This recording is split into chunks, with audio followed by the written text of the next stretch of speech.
So hello every one, എല്ലാവർക്കും shadow അക്കാഡമിയുടെ പുതിയൊരു വീഡിയോയിലേക്ക് സ്വാഗതം. ഇന്നത്തെ വീഡിയോയിൽ നമ്മൾ ഡിസ്കസ് ചെയ്യാൻ പോകുന്നത് PSC ബിഗിനേഴ്സിന് വേണ്ടിയിട്ടുള്ള കാര്യങ്ങളെ പറ്റിയാണ്. എങ്ങനെ ഒരു ബിഗിനറായിട്ടുള്ള ഒരാൾക്ക് PSC സ്റ്റാർട്ട് ചെയ്യാം, എവിടെ നിന്ന് തുടങ്ങണം, അങ്ങനെയുള്ള കാര്യങ്ങളൊക്കെയാണ്. കുറച്ച് ബേസിക് കാര്യമാണ് പറയുന്നത്, പക്ഷേ ഇമ്പോർട്ടൻ്റ് ആയിട്ടുള്ള കാര്യം തന്നെയാണ് പറയുന്നത്. ഓക്കെ, സ്റ്റാർട്ട് ചെയ്യാം നമുക്ക്. 3 പില്ലറായിട്ടാണ് നമ്മൾ ഈ വീഡിയോ ഡിസ്കസ് ചെയ്യാൻ പോകുന്നത്. ഓക്കെ, ഈ 3 പില്ലർ നിങ്ങൾ കംപ്ലീറ്റ് ചെയ്യുകയാണെങ്കിൽ ഏതൊരു എക്സാം ആയാലും ആ ഒരു വെൽ റൗണ്ടഡ് പ്രിപ്പറേഷൻ നിങ്ങളെ ബാക്കിയുള്ള കോമ്പറ്റീഷനിൽ നിന്ന് മാറ്റി നിർത്തും. ഓക്കെ,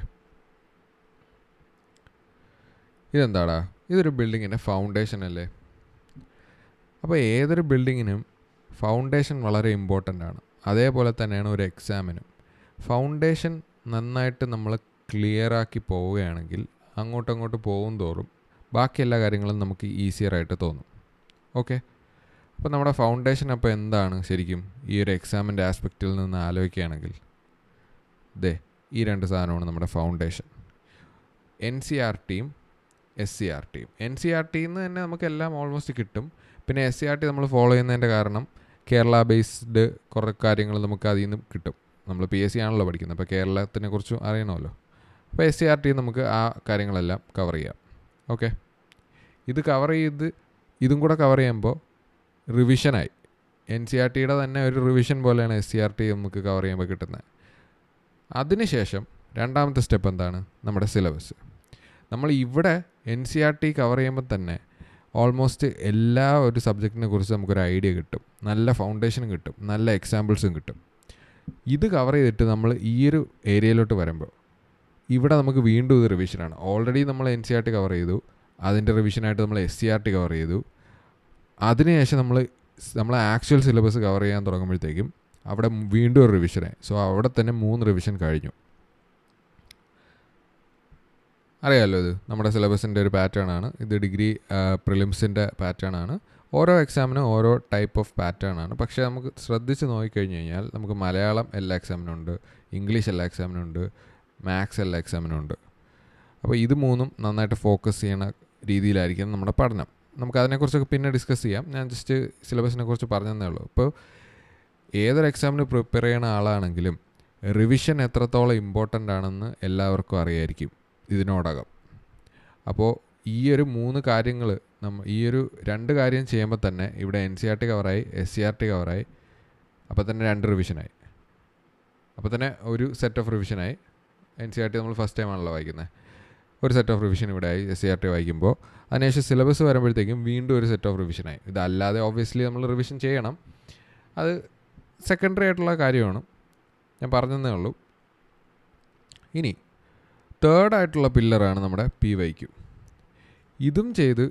ഇതും കംപ്ലീറ്റ് ചെയ്ത് PYQലോട്ട് എത്തുമ്പോഴത്തേക്കും നമ്മുടെ PSCയുടെ പാറ്റേൺ നമുക്ക് നന്നായിട്ട് മനസ്സിലാവും. സ്ഥിരം റിപ്പീറ്റ് ചെയ്യുന്ന ക്വസ്റ്റ്യൻസ് ഏതൊക്കെയാണ്, അങ്ങനെ കുറേ കാര്യങ്ങൾ നമുക്ക് മനസ്സിലാവും. അതിനോടനുബന്ധിച്ച് ഓപ്ഷൻസിൽ വരുന്ന കാര്യങ്ങളെക്കുറിച്ച് കൂടുതൽ നമുക്ക് നോക്കാൻ പറ്റും. PYQ നോക്കുമ്പോൾ എന്തുകൊണ്ട് PSC ഓപ്ഷനകത്ത് ഈ ഒരു കാര്യം ഇട്ടു എന്നുള്ള രീതിക്ക് നമ്മൾ ആലോചിക്കുമ്പോൾ നമുക്ക് മനസ്സിലാവും. ഓക്കെ, PSCയുടെ മൈൻഡിൽ ഈ ഒരാൾ ഓപ്ഷനിലുള്ള ഈ ഒരു ആളുടെ പേരും ഇമ്പോർട്ടൻ്റ് ആണ് എന്നുള്ളൊരു കാര്യം നമുക്ക് മനസ്സിലാവും. അപ്പം നമ്മൾ അയാളെക്കുറിച്ചും ജസ്റ്റ് ബേസിക് ഒരു അവയർനെസ് ഉണ്ടാക്കി വെച്ചേക്കാം. അപ്പം ഭാവിയിൽ വേറൊരു എക്സാമിൽ ഓപ്ഷനിൽ നിന്നുള്ള ഒരാളെ കുറിച്ചായിരിക്കും ചിലപ്പോൾ ചോദിക്കുന്നത്. അപ്പോൾ അവിടെ നമുക്ക് സ്കോർ ചെയ്യാൻ പറ്റും. ഓക്കെ, അപ്പം ഇത് 3ഉമാണ് നമ്മുടെ ബേസിക് കാര്യങ്ങൾ.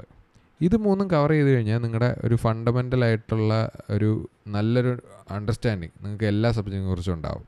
ഓക്കെ, ഇത് നിങ്ങൾക്ക് അറിയാമല്ലോ, നമ്മുടെ വെബ്സൈറ്റാണ്. 100 കണക്കിന് ക്വസ്റ്റ്യൻസ് നമുക്ക് ഇവിടെ നിന്ന് കിട്ടും. ഓരോ എക്സാമും ചെയ്ത് നോക്കുക. ഓക്കെ, എല്ലാ എക്സാമും ഇതേപോലെ ഡൗൺലോഡ് ചെയ്ത് നോക്കുക. പല എക്സാമിനും നമുക്ക് ഇറലവൻ്റ് ആയിട്ടുള്ള കുറച്ച് ടോപ്പിക്ക് കാണും, അത് നിങ്ങൾ സ്കിപ്പ് ചെയ്യുക. നിങ്ങൾക്ക് മെയിനായിട്ട് എല്ലാത്തിനും കോമൺ ആയിട്ടുള്ള കാര്യങ്ങൾ എല്ലാ എക്സാമിനും ഉണ്ടാവും. അതെല്ലാം നിങ്ങൾ ചെയ്ത് തന്നെ പോവുക. ഓക്കെ, ഈ ഒരു പോർഷൻ നമുക്ക് ലാസ്റ്റ് ചെയ്താൽ മതി. ആദ്യം നമ്മുടെ ബേസിക് കാര്യം എന്ന് വെച്ച് കഴിഞ്ഞാൽ ഈ ഫൗണ്ടേഷൻ ക്ലിയർ ആക്കുക എന്നുള്ളതാണ്. ആദ്യം അത് ചെയ്യുക. ഓക്കെ, ഇനി എനിക്ക് പറയാനുള്ളത്, നമ്മുടെ ഈ ചാനലിൽ നമ്മളൊരു NCERT സീരീസ് പ്ലാൻ ചെയ്യുന്നുണ്ട്. അതിനുശേഷം നമ്മൾ SCERTയും പ്ലാൻ ചെയ്യുന്നുണ്ട്. സോ NCERT സീരീസ് ഇവിടെ നിങ്ങൾക്ക് പേയ്മെൻ്റ് ഒന്നും വരുന്നില്ല, കംപ്ലീറ്റ്ലി ഫ്രീ ആയിട്ടാണ് ക്ലാസ്സസ് എല്ലാം എടുക്കാൻ പോകുന്നത്.